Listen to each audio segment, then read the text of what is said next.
दृश्य आपण या क्षणी पाहतोय एक्सक्लुझिव्ह दृश्य लोकशाही मराठीवर। चित्रा वाघ,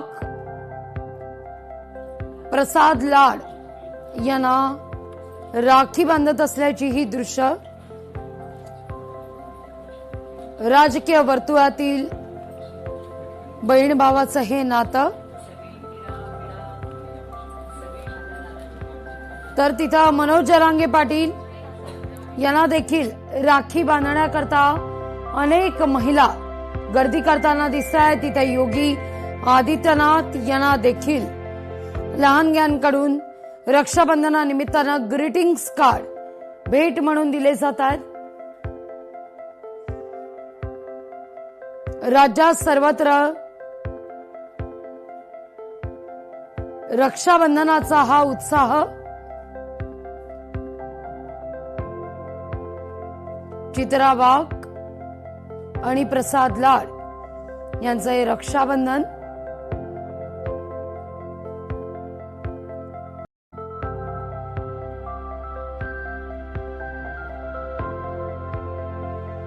अर्थात भावाकडून बहिणीला गिफ्ट ही।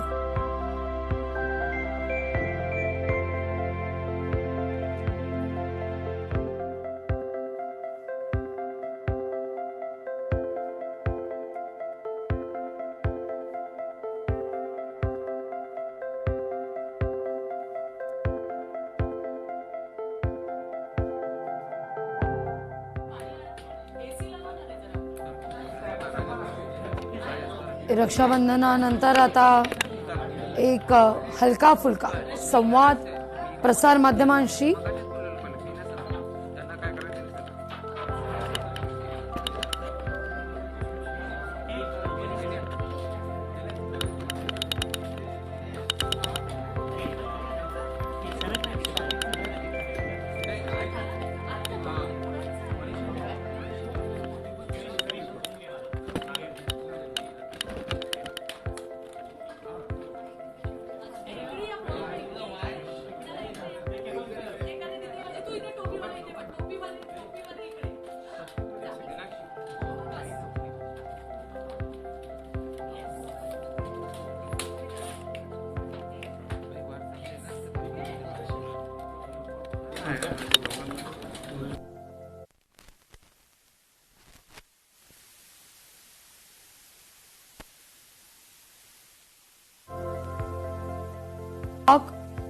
राजकीय वर्तुळातलं हे रक्षाबंधन आपण या क्षणी पाहतोय।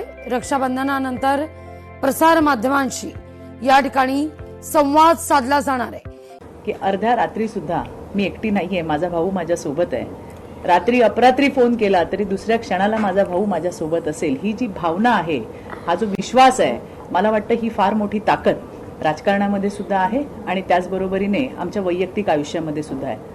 बरेच चढाव उतार आजपर्यंत आम्ही आयुष्यात बघितले, राजकारणात बघितले।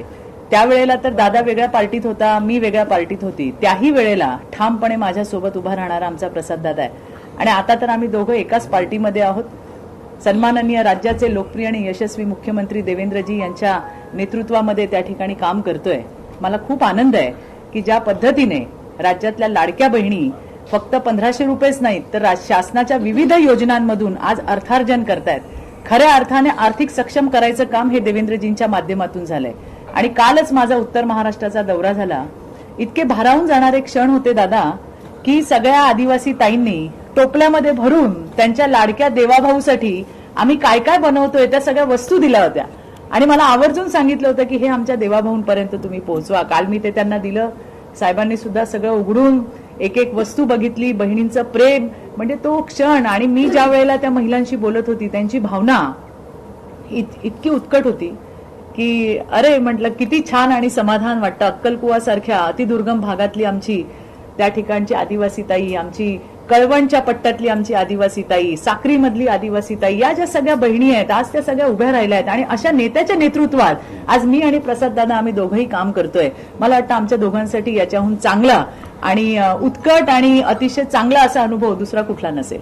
दोघांसाठी प्रश्न आहे, राजकारणाच्या भावगर्दीमध्ये बरेच भाऊ उदयास येतात, बरेच भाऊ तुमच्यावर टीका पण करतात रोज सकाळी। या सगळ्या भाऊंमधले कुठले भाऊ तुम्हाला सगळ्यात जास्त जवळचे आणि आश्वासक वाटतात? सगळ्यांचा एकच भाऊ आहे जो आश्वासक चेहरा आहे, विकासाचा चेहरा आहे, समृद्धीचा चेहरा आहे आणि ज्याच्यामुळे महाराष्ट्र सक्षम आहे तो आमच्या सर्वांचा भाऊ म्हणजे देवा. देवाभाऊ. आणि ते भाऊ जे रोज टीका करतात तुमच्यावरती, त्यांना काही सल्ला आज काही शुभेच्छा? त्यांना लखलाभ हो, त्यांनाही दीर्घायुष्य लाभो, त्यांचं जीवन चांगलं जावं, त्यांचं राजकारण चांगलं जावं. असं असतं की शिव्या देणं फार सोपं असतं, शिव्या पचवणं फार कठीण असतं आणि जो शिवा पचवू शकतो तोच या जगामध्ये देशामध्ये प्रत्येक स्थानामध्ये पुढे जातो, हा मला अनुभव आहे. मराठा समाजाचे मोठे भाऊ आहेत जरांगे भाऊ, जे सध्या मुंबईत येण्याच्या अगदी ठाम विचारांनी येणार असं म्हणतायत. आता सुद्धा त्यांनी तेच म्हटलंय. तुम्ही काही त्यांना सल्ला देणार आहात, काही शुभेच्छा त्यांना देणार आहात? नाही, एक गोष्ट मी फार स्पष्टपणे सांगू इच्छितो की मनोजदादा जरांगे पाटील हे एक लढवय्ये मराठा समाजासाठी लढणारा एक कार्यकर्ता आहे. एक मराठा योद्धा म्हणून तो संघर्ष करतो. त्यांची जी मागणी सातत्याने 3 वर्षाची होती ती माननीय एकनाथरावजी शिंदे, माननीय देवेंद्र फडणवीस साहेबांनी पूर्ण केली. परंतु आजही समाजाचे काही विषय आहेत जे पूर्णत्वाकडे जात नाही.